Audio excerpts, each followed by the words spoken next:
வணக்கம். நீங்க என்னைக்காவது யோசிச்சிருக்கீங்களா? நாம முழிச்சிட்டு இருக்கோம், அப்புறம் கனவு காண்றோம், அப்புறம் நல்லா ஆழ்ந்து தூங்கிடுறோம். இதுதான் நம்ம வாழ்க்கைன்னு நம்ம பாட்டுக்கு நினைக்கிறோம். ம். இது ஒரு சுழற்சி மாதிரி. ஆமா. ஆனா ஒருவேளை இந்த 3 நிலைக்கும் அதுக்கும் மேல ஒரு 4வது நிலை இருக்குன்னு சொன்னா, நம்மளோட உண்மையான விழிப்புணர்வு அப்படிங்கிறது அது என்னவா இருக்கும்? நல்ல கேள்வி. இன்னைக்கு நாம சிவன் சூத்திரங்கள் பத்தின ஓஷோவோட விளக்க உரையிலிருந்து ஒரு பகுதியை கொஞ்சம் ஆழமா பார்க்கலாமா? ஓ, நிச்சயமா. நம்மளோட நோக்கம் என்னன்னா, இந்த 3 நிலைகள் விழிப்பு, கனவு, ஆழ்வுறக்கம் இதெல்லாம் என்னன்னு புரிஞ்சுக்கிட்டு, இதுக்கு மேல இருக்கிற துரியா அப்படிங்கிற அந்த 4வது நிலைய அதை எப்படி அடையறதுன்னு பார்க்கறது தான். ம். உங்களுக்கு ஒரு கேள்வி, எனக்கும் சேர்த்து தான். நம்ம காலையில முழிச்சிருக்கோம்னு சொல்றோம் பாருங்க, அது உண்மையிலே முழுசான விழிப்பா? இல்ல அதுவும் ஒரு மாதிரி பாதி தூக்க கலக்கம் தானா? ஆமா. அதுக்கு நேரடி அர்த்தம் என்னன்னா, உச்சக்கட்ட அறிவு. உள்ளேயும் வெளியேயும் துளி கூட இருட்டில்லாத முழுசா பிரகாசமா இருக்கிற ஒரு நிலை. ஓஹோ. இதுதான் ஞானிகள் சொல்ற புத்த நிலை அல்லது ஜீனத்துவம்னு வச்சுக்கோங்களேன். சரி. ஆனா பிரச்சனை என்னன்னா, நாம இப்போதைக்கு இந்த முதல் 3 நிலைகளுக்குள்ளே தான் மாறி மாறி சுத்திட்டு வர்றோம். ஆமா, விழிப்பு, கனவு, ஆழ் உறக்கம். இந்த 4வது நிலை பத்தி நமக்கு பெரும்பாலும் அனுபவமே இல்லைன்னு தான் சொல்லணும். சரி, அப்ப முதல்ல இந்த 3 நிலைகளையும் கொஞ்சம் பிரிச்சு பார்ப்போம் ஒவ்வொன்னா. முதல் நிலை ஜாக்கிரத், விழிப்பு நிலைன்னு சொல்றோம். ம். இதுல என்ன நடக்குதுன்னா, வெளிய உலகத்தை பத்தி நமக்கு அறிவு இருக்கு, சுத்தி என்ன இருக்குன்னு தெரியுது. ஆனா நமக்குள்ள என்ன இருக்குன்னு தெரியல. உள் உலகம் அப்படியே இருட்டாவே இருக்கு. கரெக்ட். அதாவது வெளியே இருக்கிற பொருட்கள் தெரியுது, ஆனா ஆன்மா தெரியறதில்ல. இதனாலதான் ஓஷோ இத ஒரு ஒரு அரை விழிப்பு நிலைன்னு சொல்றார் போல. மிக சரியா சொன்னீங்க. சூத்திரமே அறிவின் நிலைத்தன்மை விழிப்பு நிலைன்னு தான் சொல்லுது. ஆமா. ஆனா இங்க அறிவுன்னு சொல்றது எத? நாம பொதுவா நினைக்கிற மாதிரி இது வெளியுலக பொருட்களை பத்தின அறிவு மட்டும்தான். நம்ம பத்திய அறிவு, நம்மளோட உண்மையான சுயத்தை பத்திய அறிவு அது அங்க இல்ல. ஓ. அதனாலதான் நீங்க சொன்ன மாதிரி இது ஒரு முழுமையான விழிப்பில்ல, ஒரு மாதிரி பாதி நிலைதான். Okay, okay. அடுத்தது கனவு நிலை, ஸ்வப்னா. இதுல என்ன நடக்குதுன்னா, வெளியுலகமும் மறைஞ்சிடுது, உள்ளுலகமும் ஒரு மாதிரி இழந்து போயிடுது. ஆமா. மனசுக்குள்ள சில பிம்பங்கள் மட்டும் ஓடுது. அதுவும் எப்படின்னா, வெளியுலகத்தோட பிரதிபலிப்புகள் மாதிரி தான். ஒரு ஏரியில சந்திரன், நட்சத்திரங்களோட பிம்பம் தெரியிற மாதிரி, கரெக்டா? அருமையான ஊமை.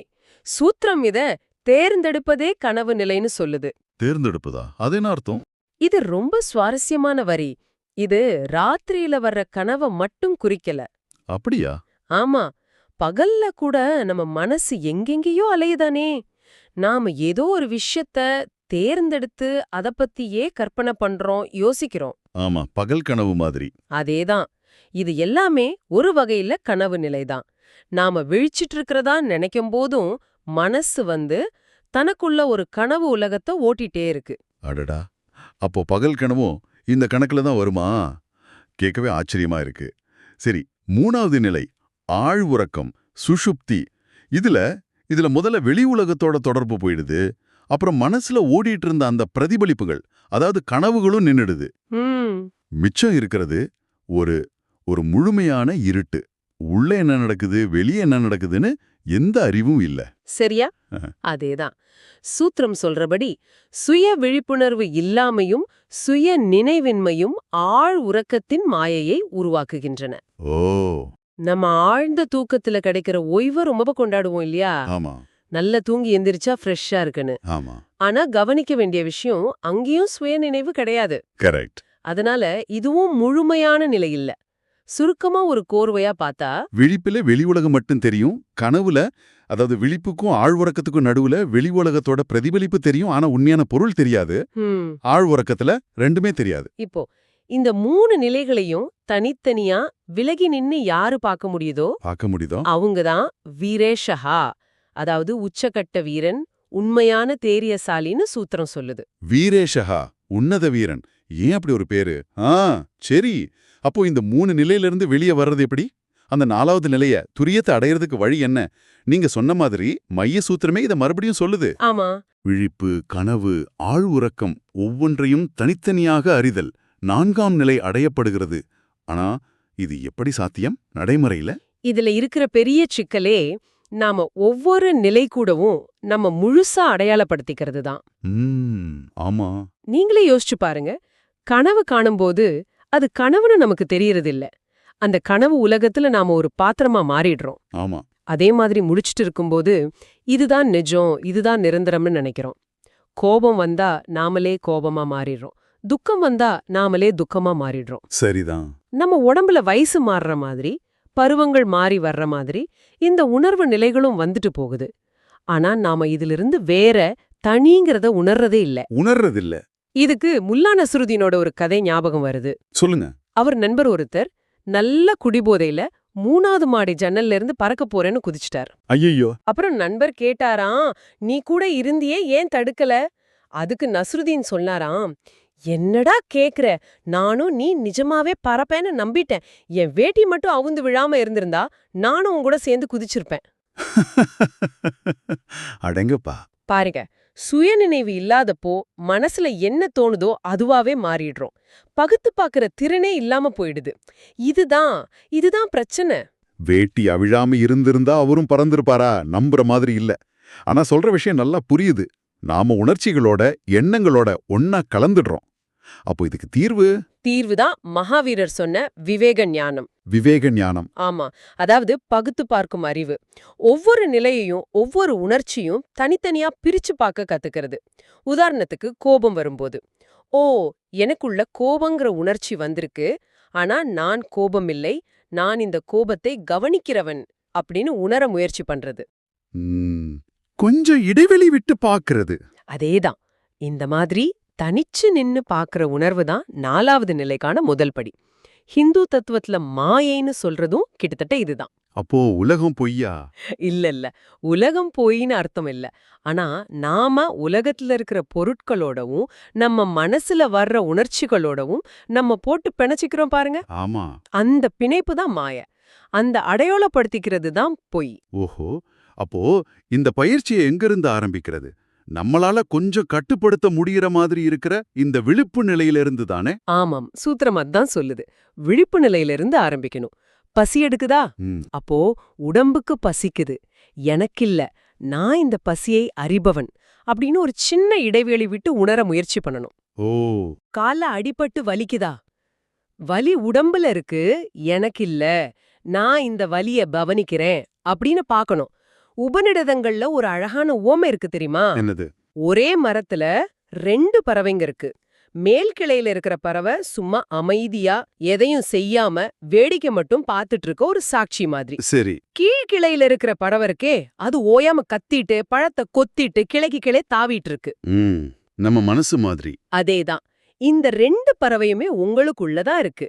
நீங்க அந்த மரம் மாதிரி, நாம அந்த மேல் கிளை பறவை மாதிரி ஒரு சாட்சியா மாற பழகணும். சாட்சியா மாறணும். இந்த சின்ன விழிப்புணர்வு கூட உங்க மன வலிகள்ல 99% குறைச்சிடும்னு சொல்றாங்க. அப்படியா? புத்தர் எப்படி துன்பத்துக்கு அப்பாற்பட்டவரா இருந்தார்னு சொல்றதுக்கு இதுதான் காரணம். கொஞ்சம் கொஞ்சமா உங்களை சுத்தி நடக்கிற எல்லா விஷயத்துல இருந்தும் இப்படி விலகி நின்னு பார்க்க பழகணும். கேட்க நல்லா இருக்கு.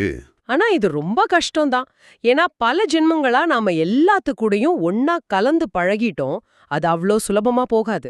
அது உண்மைதான். பயிற்சி பண்ணும்போதுதான் கஷ்டம் தெரியும்னு நினைக்கிறேன். சரி, விழிப்பு நிலையில இப்படி சாட்சியா இருக்க பழகியாச்சுன்னு வைங்க. அடுத்தது கனவு நிலை.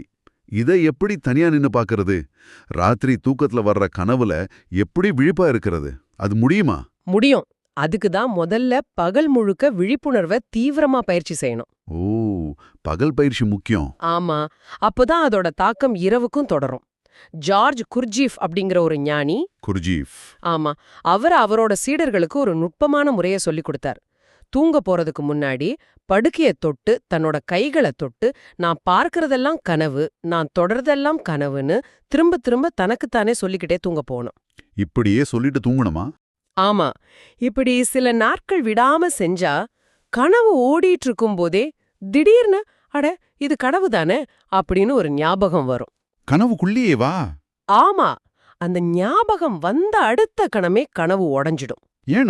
ஏன்னா சுயநினைவு இல்லாதப்ப மட்டும்தான் கனவு உண்மையா தெரியும். சுயநினைவு வந்தா கனவு காணாம போயிடும். ஓஹோ. ஆதிசங்கரோட வேதாந்தம் உலகம் ஒரு மாயைன்னு சொல்றதும் ஆமா. இதே மாதிரி ஒரு பயிற்சி முறைதான்னு சொல்லலாம். ஒரு சந்நியாசி இந்த உலகத்துல நடக்கிறது எல்லாமே ஒரு கனவு மாதிரி அப்படி தொடர்ந்து நினைவுல வச்சுக்கணும். இது எதுக்கு முக்கியம்? ஏன் முக்கியம்னு கேக்குறீங்களா? ஏன்னா நம்ம பகல்ல பாக்குறத 100% உண்மைன்னு நம்புறதால தான் ராத்திரியில வர்ற கனவுகளும் நமக்கு உண்மையா தெரியுது. சரி. பகல்லையே இது ஒரு தோற்றம், இது மாறிடும்னு பழக ஆரம்பிச்சா ராத்திரியில வர்ற கனவோட பொய்த்தன்மை இன்னும் சுலபமா புரியும். புரியுது. கனவுக்குள்ளேயே இது கனவுன்னு தெரிஞ்சா கனவு உடனே உடைஞ்சிடும்னு சொல்றீங்க. கேட்கவே சுவாரஸ்யமா இருக்கு. சரி, இந்த மந்திரம் ஜெபிக்கிறது அது இந்த கனவுகளை உடைக்க உதவுமா? சில பேர் அப்படி சொல்றாங்களே. ஆமா, மந்திரம் ஒரு கருவியா பயன்படும்னு ஓஷோ சொல்றார். எப்படி? கனவுகள்ங்கிறது நம்ம மனசோட தொடர்ச்சியான எண்ண ஓட்டம் தான் இல்லையா? இப்போ ராம் ராம் மாதிரியான ஒரு மந்திரத்தை நாள் முழுக்க மனசுக்குள்ள விடாம ஓட்டிட்டு இருந்தா கனவுகளை உருவாக்க பயன்படுற நம்ம மன ஆற்றல் அது அந்த மந்திரத்தோட ஒலியை நோக்கி திரும்ப ஆரம்பிக்குது. ஓ, ஆற்றல் திசை திரும்புதா? ஆமா, ஒரு ஞானி சுவாமி ராம் தீர்த்தர் பத்தின ஒரு அனுபவம் இருக்கு. அவர் ஆழ்ந்த தூக்கத்துல இருக்கும்போது அவரோட உடம்புல இருக்கிற ஒவ்வொரு துளையும் ராம் ராம்னு அதிர்ந்ததா அவரோட நண்பர் கேட்டதா சொல்றாங்க. அப்படியா? சராசரியா நாம ஒரு நாளைக்கு 2 மணி நேரம் கனவுக்காக ஆற்றலை வீணடிக்கிறோம். சில மனநோயாளிகளுக்கு இது 6 மணி நேரம் வரை கூட போகலாம். அவ்வளோ நேரமா? ஆமா, மந்திரம் என்ன பண்ணுதுன்னா இப்படி சிதறி போற ஆற்றலை ஒரு மையத்துக்கு கொண்டு வருது. அதனால கனவுகளோட தாக்கம் குறையுது. டென்னிஸ்ன்னு ஒரு ஆங்கில கவிஞர் கூட தன்னோட பேரையே மந்திரமா பயன்படுத்தி மன அமைதி அடைஞ்சதா எழுதியிருக்கார். ஓ, ஆனா இங்க ஒரு முக்கியமான விஷயத்த கவனிக்கணும். மந்திரம் கனவுகளை கட்டுப்படுத்த உதவலாம். ஆனா மந்திரம் மட்டுமே ஒருத்தரை கடவுள்கிட்ட கொண்டு போகாது. அது உண்மை. இது அந்த பாதையில ஒரு சின்ன உதவி, அவ்வளோதான். முழுமையான தீர்வு இல்ல. அப்போ மந்திரம் ஒரு கருவி, ஆனா அதுவே இலக்கு இல்லைன்னு சொல்றீங்க. சரி, கனவு உடைச்சாச்சு. அடுத்தது அந்த ஆழ் உறக்க நிலை, சுஷுப்தில். அதுக்குள்ள எப்படி விழிப்புணர்வை கொண்டு போறது? அதுதான் இருக்கிறதுலே கஷ்டமா இருக்குமே. ஒண்ணுமே தெரியாத நிலையாச்சு அது. ஆமாம், அதுதான் உச்சகட்ட சவால். கனவு கலைஞ்சதும் உடனே கண்ணை திறந்துடக்கூடாது. சரி. கண்ணை மூடிட்டே உள்ளுக்குள்ள என்ன இருக்குன்னு கவனிக்கணும். கனவு போன பிறகு ஒரு வெறுமை, ஒரு சூனியம் தெரியும். இருட்டு மாதிரி. ஆமா, அதை தொடர்ந்து கவனிக்கணும். அப்போ ஆற்றல் இன்னும் உள்நோக்கி திரும்பும். பகவத்கீதையில கிருஷ்ணர் சொல்ற மாதிரி, என்ன சொல்றாரு? எல்லா உயிர்களும் தூங்கும்போது யோகி விழித்திருக்கிறான். ஓ, இதுக்கு அர்த்தம் ஆழ்ந்த உறக்க நிலையில கூட அவன் சுய நினைவோட இருக்கிறான். அந்த நிலைக்குள்ளேயும் சாட்சி பாவத்தோட போக முடியுங்கிறது தான். வாவ், அதுதான் உண்மையான விழிப்பு போல. அதுதான் பூரண விழிப்பு. ஆஹா, விழிப்பு, கனவு, ஆழ் உறக்கம், இந்த 3 நிலைகளையும் தனித்தனியாக தெரிஞ்சு அது ஒவ்வொன்னிலிருந்தும் வெளியே வந்து ஒரு சாட்சியா வெளியே வர்றதுதான் துரியம். கரெக்ட். துரியம்னா சமஸ்கிருதத்துல 4வது அர்த்தம். இது ஒரு குறியீடு தான், வேற ஒன்னும் விசேஷ அர்த்தம் இல்ல, அப்படிதானே? ஆமா, அது வெறும் பெயர் தான். ஒரு டெலஸ்கோப் ஒழிய பாக்குறவர் அவரே டெலஸ்கோப் இல்லைன்னு உணர்ற மாதிரி நாம நம்ம புலன்களோட மனசோட ஒன்னா சேர்ந்துட்டோம். அந்த இணைப்பை உடைச்சு புலன்களுக்கும் மனசோட செயல்பாடுகளுக்கும் அப்பாற்பட்ட நான் யாருன்னு உணர்றது தான் 4வது நிலையை அடையிற வழி. அருமையா சொன்னீங்க. அதுதான் சாரம். ஆனா இந்த பயணத்துல நிறைய தடைகள் இருக்கு.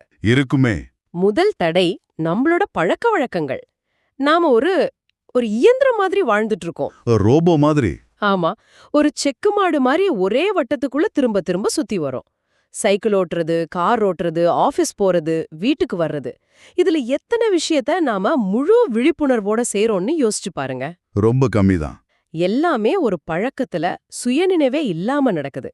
கோவிலுக்கு போறது கூட சில சமயம் ஒரு பழக்கமா, ஒரு சடங்கா மாறிடுது. ஆமாம். ஆனா நீங்க உண்மையா விழிப்புணர்வோட இருந்தா நீங்க இருக்கிற இடமே கோயில் மாதிரி தெரியும். உங்க சுய நினைவு தான் உண்மையான ஆலயம். இது உண்மைதான். நம்ம ரொட்டீன் வாழ்க்கையில நாம எவ்வளவு தூரம் ஆட்டோ பைலட்ல இயங்குறோம்னு யோசிச்சாலே புரியுது. இன்னொரு பெரிய தடையா நான் பாக்குறது, நாம எவ்வளவு சுலபமா மத்தவங்களால இயக்கப்படுறோங்கிறது.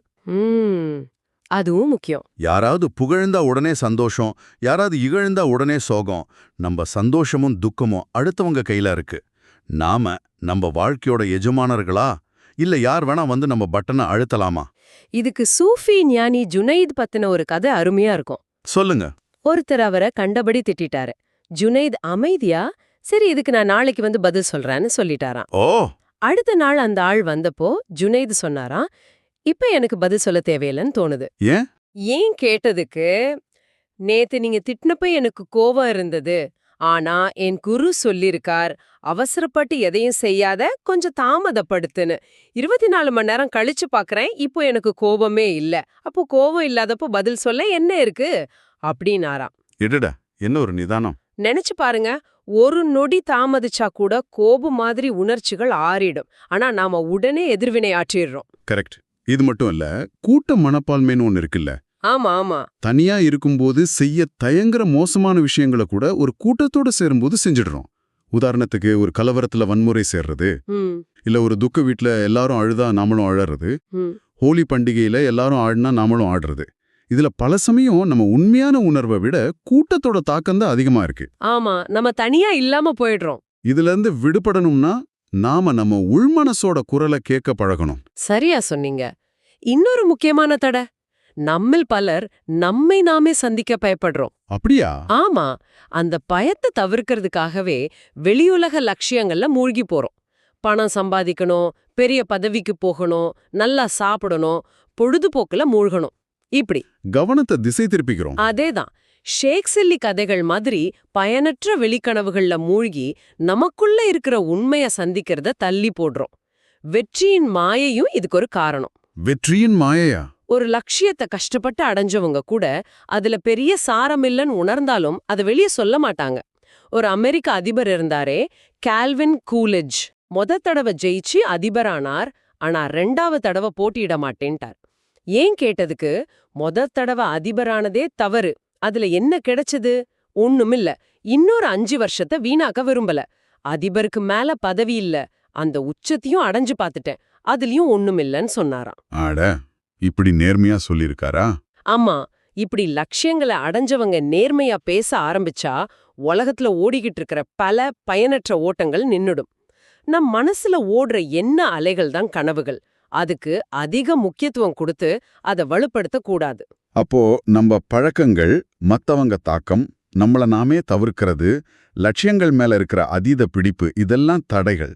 சரி, கடைசியா குறுக்கு வழிகளை தேடுற மனப்பான்மை, அதுவும் ஒரு பெரிய தடையா இருக்குமே. கண்டிப்பா. இப்போ நிறைய பேரு தியானம்லாம் கஷ்டம், போதைப் பொருள், கஞ்சா, LSD மாதிரி எடுத்தா உடனே சமாதி நிலை வந்துடும்னு நினைக்கிறாங்களே. ஆமா, அந்த எண்ணம் இருக்கு. இல்ல, தாயத்து கட்டிக்கிட்டா போதும், குருவுக்கு சேவை செஞ்சா போதும், தானம் பண்ணா போதும்னு நினைக்கிறாங்களே. இதெல்லாம் ஏன் வேலை செய்யாது? இது ரொம்ப முக்கியமான கேள்வி. மகேஷ் யோகி மாதிரி ஆட்கள் ஏன் மேற்கத்திய நாடுகள்ல பிரபலமாகறாங்க? ஏன்? ஏன்னா அவங்க ஜெட் வேகத்துல பலன் கிடைக்கும், தினமும் 15 நிமிஷம் தியானம் செஞ்சா போதும்னு சொல்றாங்க. குறுக்கு வழிகள் எல்லாருக்கும் பிடிக்கும், சுலபமா இருந்தா நல்லதுன்னு நினைக்கிறோம். ஆமா. ஆனா இந்த ஆன்மீக பயணம்ங்கிறது ஒரு ஊர்ல இருந்து இன்னொரு ஊருக்கு போற மாதிரி ஒரு இடமாற்றம் இல்ல. இது நம்மளோட இருப்பு நிலையோட மாற்றம். Journey of being. இருப்பு நிலை மாற்றம். நாமளே மாறணும். இது ஒரு வளர்ச்சி, ஒரு தூய்மைப்படுத்துதல், ஒரு உருமாற்றம். இதுக்கு வலியும் வேதனையும் முயற்சியும் தேவை. குறுக்கு வழிகள் நம்மை வளர்க்காது, நம்மை மாற்றாது. வெறும் போதைப் பொருள் பயன்படுத்துறதாலேயோ, மந்திரம் சொல்றதாலேயோ, இல்ல வெறும் சடங்குகள் செய்யறதாலேயோ அந்த ஆழமான உருமாற்றம் நடக்காது. முழுசா உங்களையே பணயம் வச்சு தைரியமா இந்த பயணத்துல இறங்குனாதான் விடுதலை சாத்தியம். அதனாலதான் வீரன். அதனாலதான் அந்த நிலைய அடைஞ்சவர வீரன்னு சூத்திரம் சொல்லுது. அது சாதாரண தைரியம் இல்ல, மிகப்பெரிய தைரியம் அது. அப்போ சுலபமான வழி இல்லைன்னு தெளிவா புரியுது. சரி, இன்னைக்கு நாம ஆழமா பார்த்த விஷயங்களை தொகுத்து பார்த்தா, முதல்ல விழிப்பு, கனவு, ஆழ்வுறக்கம்னு நாம மாறி மாறி அனுபவிக்கிற 3 உணர்வு நிலைகளோட தன்மையை புரிஞ்சுக்கிட்டோம். நாம எப்படி இந்த நிலைகளோட நம்மை அறியாமலேயே ஒன்றி போயிடுறோம்னு பார்த்தோம். சரி, இதிலிருந்து விடுபட இந்த 3 நிலைகளையும் தனித்தனியா அறிஞ்சு அதுக்கு சாட்சியா மாறணும். விழிப்பு நிலையில ஆரம்பிச்சு கனவு அப்புறம் ஆழ் உறக்கம் வரைக்கும் இந்த விழிப்புணர்வை கொண்டு போகணும். இதுதான் 4ஆம் நிலையான துரியத்தை அடையறதுக்கான வழின்னு தெரிஞ்சுக்கிட்டோம். கரெக்ட். இந்த பயணத்துல இருக்கிற தடைகளையும், அதாவது நம்ம பழக்கங்கள், மத்தவங்களோட தாக்கம், நம்மள நாமையே தவிர்க்கிறது, அப்புறம் குறுக்கு வழிகள் ஏன் பலன் தராதுன்னு பார்த்தோம். ஆமா, இதோட மைய செய்தி இதுதான். இந்த 3 நிலைகளையும் நீங்க தனித்தனியா பிரிச்சு பார்க்க ஆரம்பிக்கணும். நான் இந்த அனுபவத்தை அறிபவன், ஆனா நான் இந்த அனுபவம் இல்ல அப்படிங்கிற சாட்சி நிலைக்கு வரணும். சாட்சி நிலை. அதுதான் 4வது நிலைக்கான பாதை. இதுக்கு விடாமுயற்சி, அதாவது தபசு, அப்புறம் அசாத்தியமான தைரியம், அதாவது வீரம் தேவை. அதனாலதான் அந்த நிலையை அடைஞ்சவங்கள வீரேஷகா, உன்னத வீரன் அப்படின்னு சூத்திரம் கொண்டாடுது. ம், இந்த முழு பயணத்துக்குமான திறவுகோல் ஒரே ஒரு விஷயம்தான், சுயநினைவு. சுயநினைவு அருமை. கடைசியா நீங்க யோசிக்கிறதுக்கு ஒரு கேள்வி. கேளுங்க. நம்ம சாதாரணமா விழிப்பு நிலைன்னு சொல்றதே ஒரு அரை விழிப்பு நிலை அல்லது ஒரு விதமான கனவு நிலைதான்னு வச்சுக்கிட்டா, அப்போ நம்ம நிஜம் உண்மைன்னு நம்புற இந்த உலக அனுபவத்தோட உண்மையான தன்மை என்னவா இருக்கும்? இந்த 3 நிலைகளுக்கும் அப்பாற்பட்ட ஒரு சாட்சியா மாறுதுங்கிற பயிற்சி நம்ம அன்றாட வாழ்க்கையில நம்ம சந்திக்கிற சந்தோஷம், துக்கம், கோபம், பயம் மாதிரியான உணர்ச்சிகளை எப்படி மாத்தும் நினைக்கிறீங்க? இதை நீங்க கொஞ்சம் சிந்திச்சு பாருங்க.